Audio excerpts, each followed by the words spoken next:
Olá pessoal, mais um vídeo aqui no canal Vene Casagrande, vídeo extremamente importante, um vídeo de pré-jogo, porque daqui a pouco, 9h30 da noite, a bola rola para Red Bull Bragantino e Flamengo, um jogo extremamente difícil para o Flamengo, tendo em vista que o Red Bull Bragantino está ali na cola do Fla, na tabela do Campeonato Brasileiro, Flamengo em segundo, Bragantino em terceiro, Flamengo vai em busca do líder Cruzeiro, embora tenha um jogo a menos que a Raposa, mas repito, é um jogo extremamente importante e para não perder o costume, é o tipo de jogo que o Cleiton vira o Neuer, porque o Cleiton será o goleiro do Red Bull Bragantino nessa quarta-feira, então a gente vai trazer o provável time, tem também Michael recusando proposta para deixar o Flamengo, ou seja, continua no rubro-negro carioca, e o BAP, presidente do Flamengo, bateu o martelo sobre o futuro de Runco, médico se envolveu numa polêmica aí após uma declaração em um grupo de WhatsApp, falando sobre De La Cruz, e tem também, pessoal, substituto de Wesley definido, José Boto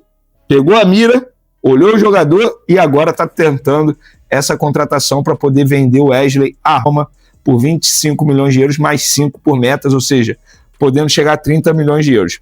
Antes de trazer todas essas informações, gostaria de pedir para você se inscrever no canal, hypar o vídeo, soltar o dedo no like, ativar a notificação e também compartilhar esse vídeo com os amigos e com as amigas, porque assim geral vai conhecendo o canal Vene Casagrande. Vamos lá, pessoal. Eu vou começar falando sobre o provável Flamengo para pegar o Red Bull Bragantino daqui a pouco. Lembrando, o Flamengo tem muitos desfalques e já aviso logo, o Wesley vai jogar na lateral direita. Muita gente na dúvida se seria o Varela, se seria o Daniel Salles que foi relacionado.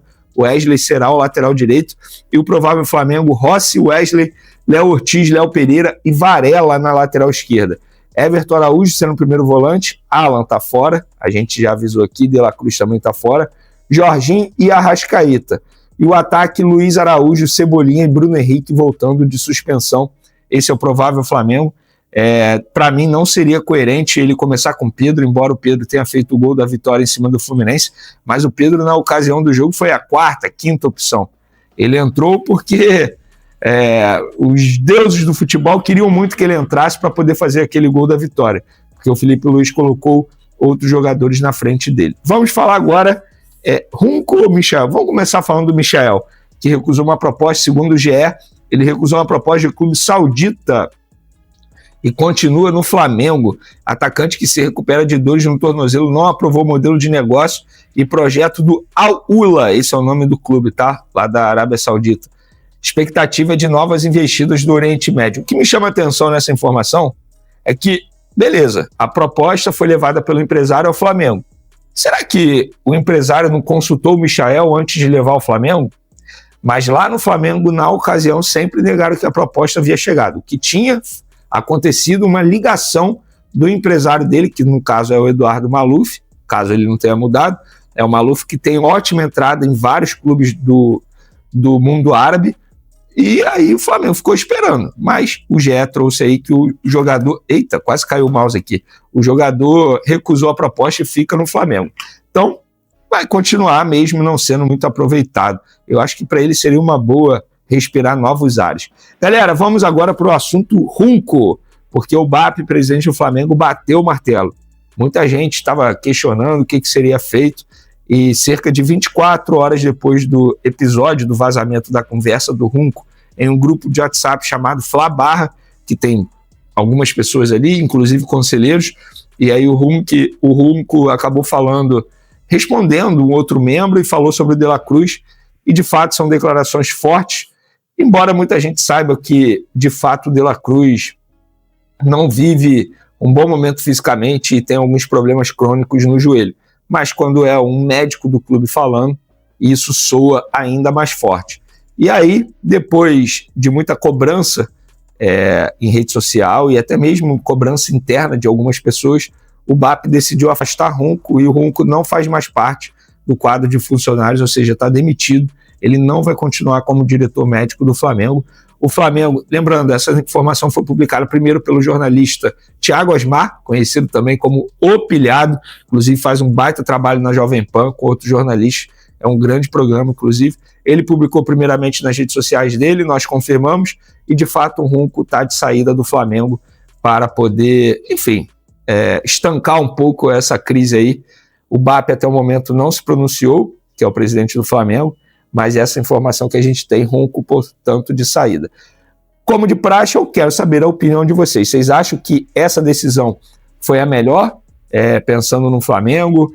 Achava que não, deveria só afastar, não demitir? Quero a opinião de vocês sobre esse episódio envolvendo José Luiz Ronco e De La Cruz. De La Cruz, já falei para vocês, fez postagem nas redes sociais, não dá a entender que não vai se abalar por conta disso, mas tendo um pouco de empatia, qualquer ser humano iria sentir um pouco.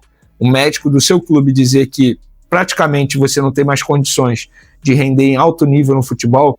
Estamos falando de um De La Cruz, gente. Eu vou até ver a idade dele aqui, porque eu acho que ele não tem nem 30 anos, cara. E o Flamengo investiu extremamente alto para contratar esse jogador. Ele tem 28 anos. E imagina, você com 28 anos ouvir que você não performa mais em alto nível. Enfim, é isso. Eu quero agora a opinião de vocês. Falando agora sobre o mercado da bola, galera. O Flamengo está aí em busca de um substituto do Wesley para poder sacramentar a venda de Wesley para a Roma por 25 milhões de euros, mais 5 metros, totalizando 30 milhões de euros. Uma baita negociação. E aí o jornalista italiano Fabrício Romano trouxe que o Flamengo está tentando dar chapéu no Besiktas e contratar Emerson Royal do Milan. Já há um acordo verbal entre turcos e italianos pela transferência do lateral direito. Mas o Fla tenta atravessar o negócio de última hora. Milan e Emerson Royal estão analisando se respeita o acordo com o Besiktas ou dão um sinal verde ao Flamengo. O clube carioca quer fechar a contratação de um lateral direito antes de liberar o Wesley para a Roma. Essa última informação a gente falou aqui na sexta-feira, quando o próprio Fabrício Romano disse que o Wesley estava vendido, tudo acertado, e que nem deveria jogar o Fla-Flu. De fato, ele não entrou em campo contra o Fla-Flu, mas não porque ele estava vendido, porque ele estava, entre aspas, sem cabeça, segundo o Felipe Luiz, para entrar em campo. E eu falei para vocês, galera, o BAP não vai autorizar a venda do Wesley sem que tenha um substituto engatilhado. E essa é a tarefa de José Boto, ele está tentando. Emerson Royal. Eu não lembro do Emerson Royal. Vou contar aqui o histórico dele para vocês. Ele é um jogador de 26 anos, tá? Começou na categoria de base do São Paulo, sub-15. No sub-17 foi para Ponte Preta, onde ficou até 2018, quando foi para o Atlético Mineiro. E no Atlético Mineiro se destacou e foi para Real Betis da Espanha. Depois teve uma rápida passagem pelo Barcelona, tá? Aí em 2021 chegou ao Tottenham. Ficou lá 3 temporadas e está no Milan desde a temporada 2024-2025. E estava bem encaminhado ao Besiktas da Turquia. Repito, jogador de 26 anos. Pela seleção, tem Copa América 2021 no currículo, Sul-Americano Sub-20 em 2019, Torneio de Toulon 2019, Torneio de Toulon 2017. Característica... tem uma informação importante. Putz, eu queria lembrar o nome da pessoa que postou. Deixa eu ver se eu acho aqui, galera. Falando que ele não joga... Achei. Enzo Monteiro falou no Twitter. Emerson Royal não entra em campo desde janeiro por conta de uma lesão na panturrilha direita. Gente, isso é grave, hein? Isso é grave. Não dá para, enfim, contratar um jogador inativo há tanto tempo assim. Mas fica aí o crédito ao Enzo Monteiro. E aí, pessoal, para quem não lembra, não se recorda, são características diferentes do Wesley. O Emerson Royal é um jogador muito mais defensivo que o Wesley. O Wesley vai muito mais ao ataque, ao lateral mais ofensivo, características diferentes. O Varela já é um pouco mais defensivo. Na minha concepção, acho que seria mais interessante contratar um jogador com características iguais, parecidas com as do Wesley, pelo menos para estilo de jogo, porque é estratégia. Eu vou pegar um adversário que eu acho que o lateral direita tem que ser mais ofensivo. Você bota. Não, pode ser mais defensivo, aí você bota o outro. Enfim, questão de estratégia. Quero a opinião de vocês sobre esse jogador. Se o Flamengo, de fato, trouxer o Emerson Royal para a vaga do Wesley, é uma boa? Não é uma boa? Quero a opinião de vocês, tá, galera? Rapaz, mais uma informação aqui, bastidores. Vitor Sérgio. Dirigente já chegou a dizer que Arrascaeta se achava mais jogador que era, e o atleta soube. Dirigente disse em rodinha com jornalistas que De La Cruz estava, entre aspas, podre, e todos os pontas do time são, entre aspas, burros. Cara, isso é bem sério. É o Vitor Sérgio. Trabalhei com ele na no Esporte Interativo, é um jornalista bem sério. Manda um abraço, mandar até um abraço aqui para ele. Me ajudou demais nos tempos de Esporte Interativo. Tamo junto, galera. Espero que vocês tenham gostado do vídeo. Continuem acompanhando o canal. Valeu, fui!